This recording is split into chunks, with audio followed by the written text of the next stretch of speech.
परेशान तो रहूंगा ना पार्वती, आखिर एक बेटी का बाप जो ठहरा।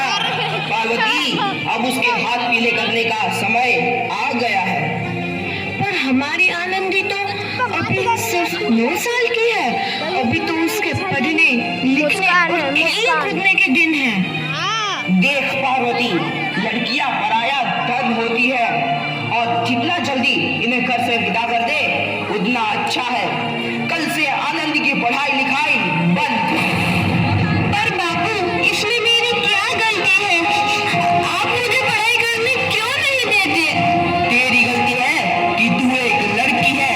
लड़का होती तो क्या बापू, लड़का होती तो क्या? लड़की, ज्यादा जबान ना चला, नहीं तो जबान अलग से खींचकर बाहर निकाल दूंगा। बापू, मैं पढ़ लिख कर कुछ बनना चाहती हूँ। मेरी पढ़ाई ना रोको बापू। आनंदी, तुझे पढ़ना है तो पढ़, लेकिन सारी उम्र बाप की छाती पर यूं बोझ बनकर ना बने। पर बापू, अभी तो मेरी उम्र पढ़ाई लिखाई की है। मुझे पढ़ लिख कर डॉक्टर बनना है। पढ़ाई पढ़ाई पढ़ाई, आज तो तेरी इन किताबों का काम तमाम करके ही छोड़ूंगा। ये ले। नहीं बापू, मत पढ़ो बापू। मंजूरी। नहीं बापू, नहीं। बापू, ये तुमने क्या किया? तुमने मेरी इन किताबों को भी नहीं पढ़ा बापू। मेरी किस्मत फाड़ दी, मेरी किस्मत। ये कॉपी किताबें ना सिर्फ छोरों के हाथ में अच्छी लगती है, लड़कियों के हाथ में तो सिर्फ मेहंदी अच्छी लगती है, मेहंदी। पर बापू, मैं लड़की हूँ तो क्या हुआ? लड़का और लड़की तो हमारी दोनों आंखों के समान होते हैं। चुप कर आनंदी, और यह एहसान मान कि अब तक जिंदा है तू। कहीं बचपन में गला दबाकर मार दिया होता तो यह तेरी बकबक नहीं सुननी पड़ती आज। पर बापू, मुझे चूल्हा लगाना अच्छा ना लगे है। देख छोरी, जितना जल्दी हो तू चूल्हा जलाना सीख ले, उतना ही अच्छा है तेरे लिए। और हाँ, तेरा ब्याह तो होगा, वो भी कल के कल। अपना जीवन है तुम्हारी यही कहानी। आंचल में है दूध और आंखों में है पानी। मुझे माफ कर दे बेटी, तेरे बापू के जिद के आगे मेरी एक न चलेगी। माफ कर दे बेटी, मुझे माफ कर दे। इस प्रकार मात्र 9 वर्ष की छोटी उम्र में आनंदी का विवाह गोपाल राव जोशी से हो गया। बाल विवाह एक सामाजिक कुरीति है और इस कुप्रथा का शिकार होना पड़ा आनंदी को। 5 वर्ष बाद उसके घर एक शिशु ने जन्म लिया है। देखते हैं आगे क्या है। देखिए ना, इसे क्या हो गया है? इसका माथा तो अंगार की तरह तप रहा है। इससे तो बहुत तेज बुखार है। आप बिना कुछ भी बोलते हैं, दीजिए मुझे। माधव, माधव, जल्दी से वैद्य जी को बुला के लाओ। जी, अभी बुला के लाता हूँ। ये तुम क्या कर रही हो आनंदी? भगवान की विभूति लगा रही हूँ। बस करो आनंदी, ये सब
प्रकार 7 अप्रैल 1883 को आनंदी अमेरिका के पेंसिल्वेनिया के लिए रवाना हुई और 3 साल बाद उन्होंने डॉक्टर ऑफ मेडिसिन की उपाधि प्राप्त कर ली।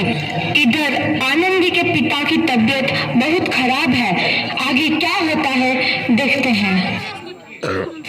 लगता है अब मेरे जाने का समय आ चुका है और मैं नहीं बचूंगा। ऐसा मत बोलो। शहर के सिटी हॉस्पिटल में अमेरिका से डिग्री लेकर कोई बड़ा डॉक्टर आया है, एक बार वहाँ चलकर दिखा लेते हैं। हाँ सही बोला भैया, कम से कम दिल को तसल्ली तो मिल जाएगी। हाँ हाँ चलो चलो जल्दी हॉस्पिटल चलते हैं।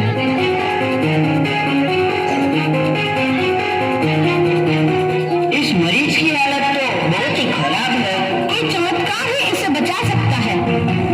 ऐसा मत बोलो भाई, डॉक्टर साहब कब तक आ जाएंगे? लो आ गई डॉक्टर मैडम।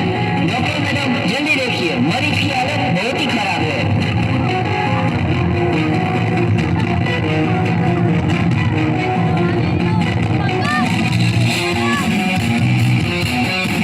अब आप बिल्कुल ठीक है।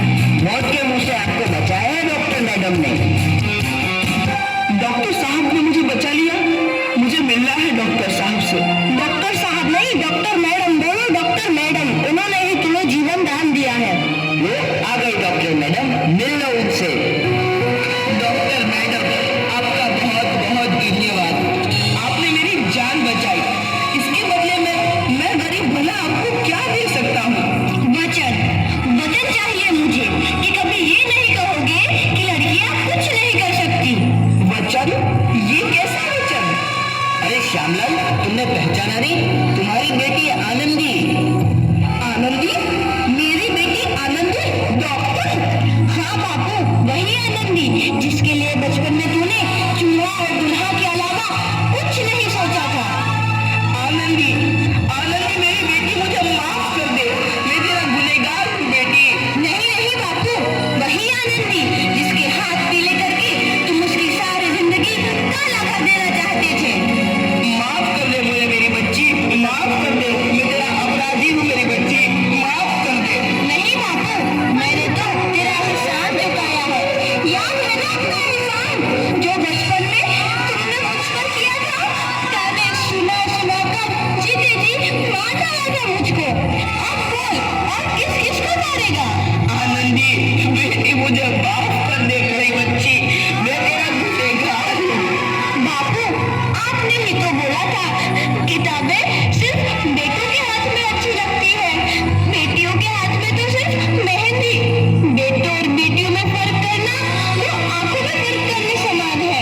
एक का पढ़ना और दूसरे का ना पढ़ना सामाजिक अंधकार है बापू, सामाजिक अंधकार। काहे मांगता हूँ मैं तुझ जैसी बेटी का, जिसने सारी उम्र मुझसे कुछ ना मांगा। मांगा तो सिर्फ बराबरी का दर्जा, वरना सच तो यह है कि मैं तेरी माफी के लायक भी ना हूँ। मुझे तेरी बराबरी कर सके उसके मैं लायक भी ना हूँ मेरी बेटी, लायक भी ना हूँ। अपने बापू को क्या माफ नहीं करोगी आनंदी?